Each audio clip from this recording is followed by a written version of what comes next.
Ang pagkakaiba nga lang yan dalawang yan ay kapag halimbawang sobra sa sobra yung kiliting naramdaman ng isang babae, dumadating siya talaga doon sa Hi mga mahalang ating topic ngayon na tinatanong ni Mario. Ang tanong niya ay, bakit daw ang babae kapag halimbawa nakarating na sa kanyang hangganan, sabihin na lang natin na nakikita niya na meron daw kulay ihi at meron din namang puti lang.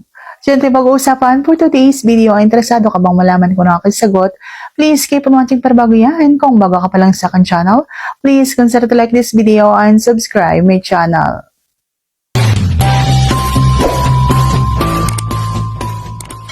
Ang sagot ko dyan ay kapag halimbawang nakita ninyo na parang ihi ang kulay, ibig sabihin niyan napasirit mo siya.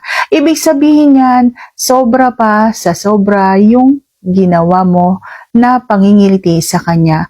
Opo, kapag halimbawang parang kulay ihi pero hindi amoy ihi, ibig sabihin po niyan hindi yan yung ihi talaga.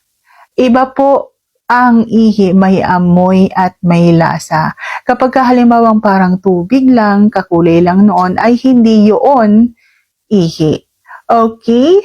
At kapag halimbawa naman puti lang, so syempre nakarating talaga siya dun sa kanyang hangganan. Ang pagkakaiba nga lang yan dalawang yan ay kapag halimbawang sobra sa sobra yung kiliting naramdaman ng isang babae, dumadating siya talaga doon sa kanyang sirit. Pero minsan lang ito nangyayari. Bihira lang sa isang babae na mapasirit palagi. Okay?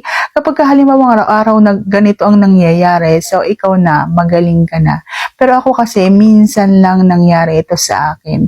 At yung puti naman ay palagi. At yan lamang aking vlog for today. Sana nagustuhan mo ang aking vlog nito. Kung nagustuhan mo, please consider to like this video and subscribe my channel.